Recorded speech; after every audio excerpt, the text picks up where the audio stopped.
Marilah kita ucapkan rasa syukur kita kepada Allah Subhanahu wa Ta'ala yang telah memberikan rahmat, hidayah serta inayahnya kepada kita semua, sehingga pada hari ini kita masih bisa menghirup udara segar, masih diberi kesehatan dan keselamatan, kemudian terutama diberikan kebahagiaan.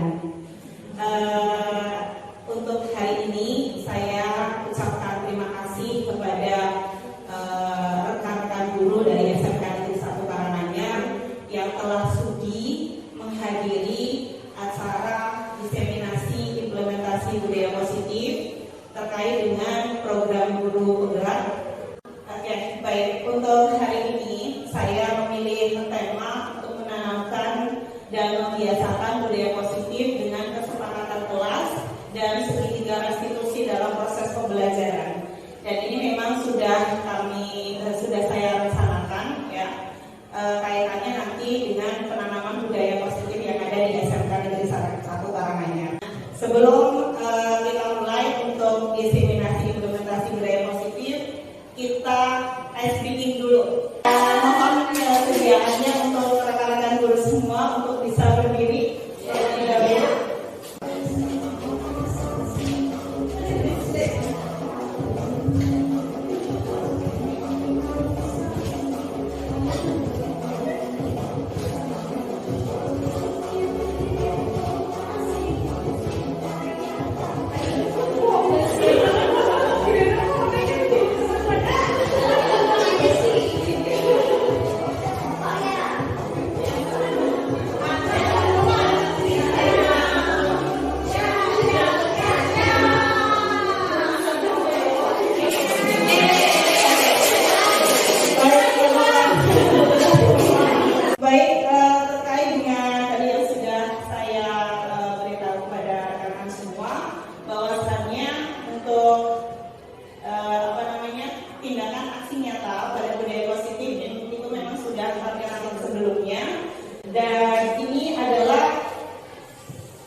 agar sharing ilmu pengetahuan itu sendiri nantinya akan bisa mewujudkan visi sekolah melalui budaya positif yang diterapkan. Kemudian di sini saya menyajikan beberapa pertanyaan pemantik.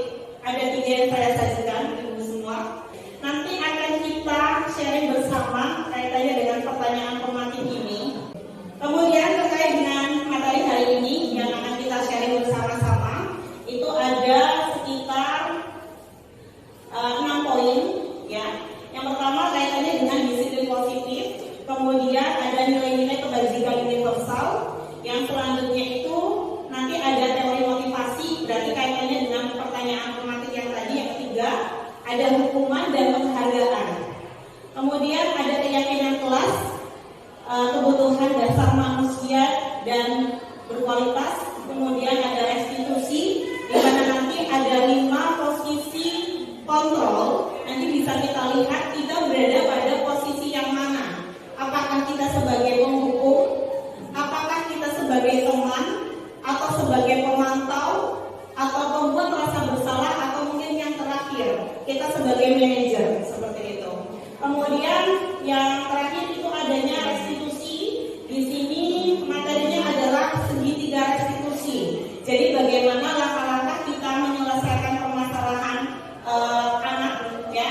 Namun kita sekaligus mengajak anak itu sendiri agar bisa berpikir kaitannya terkait dengan permasalahan tersebut, kita itu harus melakukan apa. Jadi solusinya itu bukan dari guru. Sebisa mungkin anak itu sudah berpikir kritis, saya habis ini mau melaksanakan apa yang harus saya lakukan untuk menyelesaikan permasalahan ini. Dan nantinya mereka itu kembali ke kelompoknya atau ke kelasnya itu tidak ibaratnya menjadi pribadi yang jauh lebih baik lagi. Karena kita tahu bahwasanya kalau misalkan anak itu sudah ada masalah, terkadang siswa yang lain atau teman-teman yang lain itu merasa agak berbeda dari yang sebelumnya. Ini adalah materi untuk yang pertama berupa disiplin positif dan nilai-nilai kebajikan secara universal. Nah, ini terkait dengan disiplin positif, Bapak Ibu semua. Jadi disiplin positif itu apa? Disiplin positif itu adalah cara kita untuk mengontrol diri dan bagaimana menguasai diri untuk memilih tindakan yang mengacu pada nilai-nilai yang kita hargai agar tercapai tujuan mulia yang diinginkan. Dan disiplin positif itu sendiri merupakan unsur yang utama dalam terwujudnya budaya positif yang kita cita-citakan di sekolah-sekolah kita. Jadi memang harus ada disiplin positif yang harus diterapkan di sekolah kita agar tujuan-tujuan yang mulia yang diinginkan itu bisa tercapai. Berarti ini kaitannya dengan visi dan misi sekolah yang sudah ada. Ini kita sharing lagi terkait dengan teori motivasi, ya, hukuman dan penghargaan serta keyakinan kelas. Terkait dengan teori motivasi, ini saya sajikan suatu peristiwa, jadi situasi, ya. Oke, baik. Situasi. Apabila di sekolah kita, di sekolah Anda yang sekolah kita bersama, tidak ada peraturan yang mengharuskan guru datang tepat waktu, dan tidak ada surat teguran bagi guru yang datang terlambat, dan tidak ada atasan yang memuji, apakah Anda akan tetap datang tepat waktu untuk mengajar murid-murid Anda?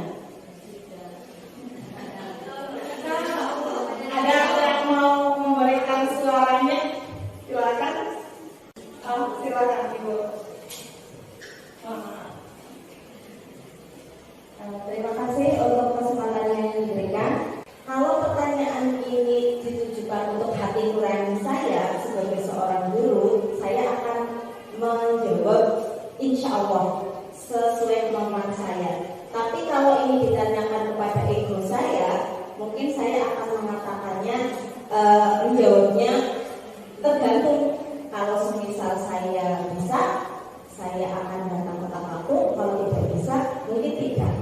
Gitu. Terima kasih.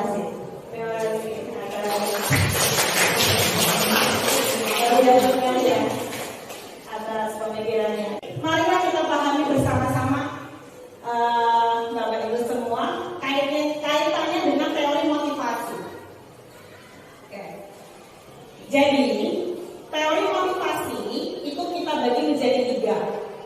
Kemudian ini Bapak Ibu terkait dengan pertanyaan romantik yang tadi, bahwa sebagian besar itu setuju akan penghargaan itu bisa meningkatkan motivasi murid ya. Ini yang selama ini terjadi, bahwasanya penghargaan itu dianggap sebagai dewa ya, karena paling efektif sendiri mengantarkan peserta didik agar lebih semangat dalam meraih prestasi. Namun, tahukah kita semua nih ya, bahwasanya penghargaan maupun hukuman itu adalah cara-cara mengontrol perilaku seseorang yang justru menghancurkan potensi untuk pembelajaran yang sesungguhnya. Dan ini adalah perbedaan antara hukuman, konsekuensi, ditambah satu lagi istilahnya adalah restitusi. Mungkin ini yang agak asing di telinga Bapak Ibu semua. Sebenarnya ketiganya itu merupakan tindakan pada suatu pelanggaran, namun cara yang berbeda-beda seperti itu. Kalau tadi ada yang mengatakan yang paling bagus dari ketiganya itu adalah restitusi. Kenapa kok restitusi? Kenapa tidak konsekuensi saja?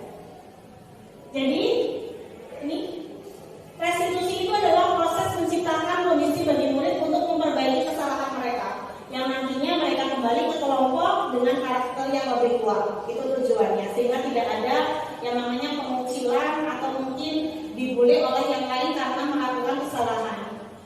Oke. Jadi sudah kita bahas ada hukuman, ya, ada keyakinan, ada restitusi. Ini kaitannya dengan kelas.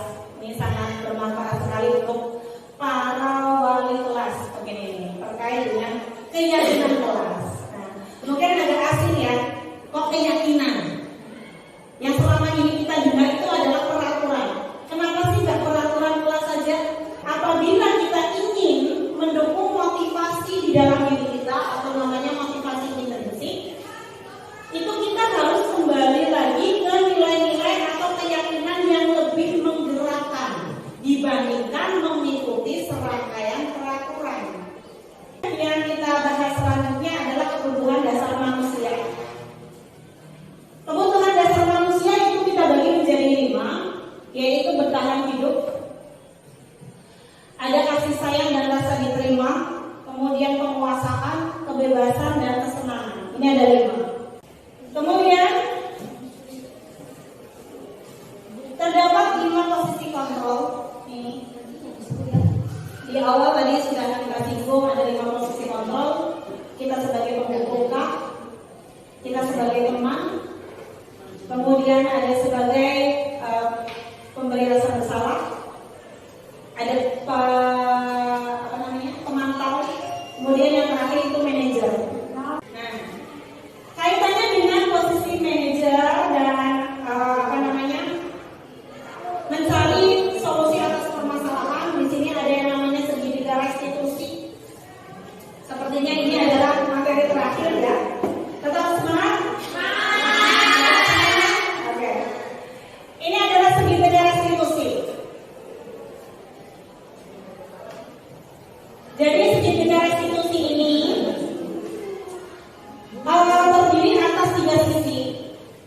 Di bagian dasar, ini merupakan menstabilkan identitas, bahwa ketika anak melakukan suatu kesalahan, yang harus kita lakukan pertama kali adalah identitasnya itu terstabilkan. Caranya bagaimana? Caranya yaitu mengubah dari orang yang gagal atau mereka itu bersalah, ya, menjadi orang yang jauh lebih sukses. Jadi kita menguatkan mereka, dikuatkan dulu. Kemudian yang kedua, yang ke atas adalah validasi kebutuhan. Setelah kita menguatkan, kita korek informasinya. Apa yang melatar belakangi anak tersebut melakukan suatu kesalahan. Kalau kita tidak menguatkan di awal, biasanya itu anak tidak terbuka dengan kita. Jadi berbeda halnya kalau kita kuatkan, dia itu lebih terbuka, insya Allah lebih terbuka. Karena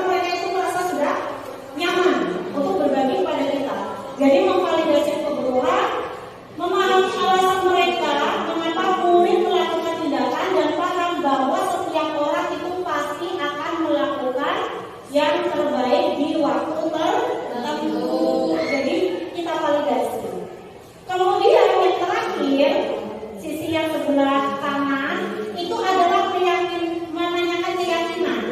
Jadi menyiapkan murid agar bisa dihubungkan dengan nilai-nilai yang dia percaya dan berpindah menjadi orang yang dia inginkan.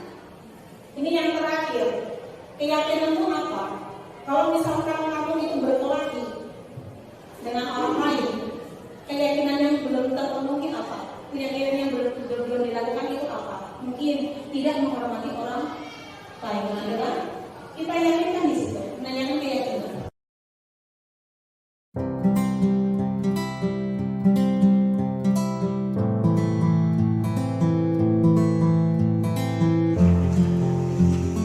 Silakan dituliskan untuk hal-hal yang nantinya bisa menjadi keyakinan kelas kita.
Dari kelas 10 DKV 3, kami akan memberikan testimoni mengenai keyakinan kelas dan sedikit restitusi yang telah diterapkan oleh Ibu Okti.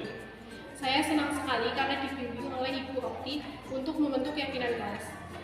Dimulai dengan curah pendapat, lalu kami menempelkan kertas curah pendapat kami di papan tulis. Setelah itu, kami mendiskusikan isi keyakinan kelas berdasarkan curah pendapat, serta menyepakati keyakinan kelas yang telah dibentuk. Perasaan saya setelah Bu Okti menerapkan segitiga restitusi, yaitu saya merasa lega karena Bu Okti menegur dengan nada bicara yang ramah dan tanpa memaki ketika saya tidak bahkan rapi dan berambut gonjang, sehingga saya tidak merasa tertekan.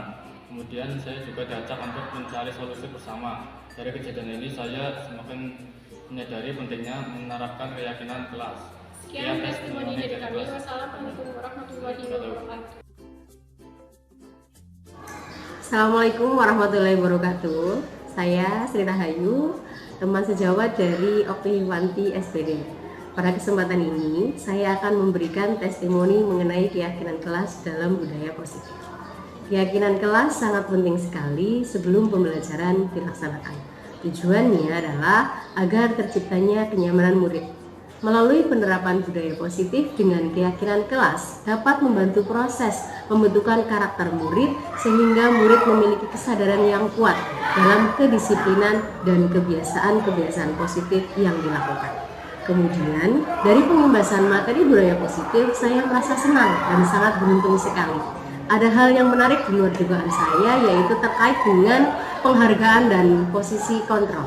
Yang saya ketahui, tujuan penghargaan yaitu untuk meningkatkan kepercayaan diri pada murid.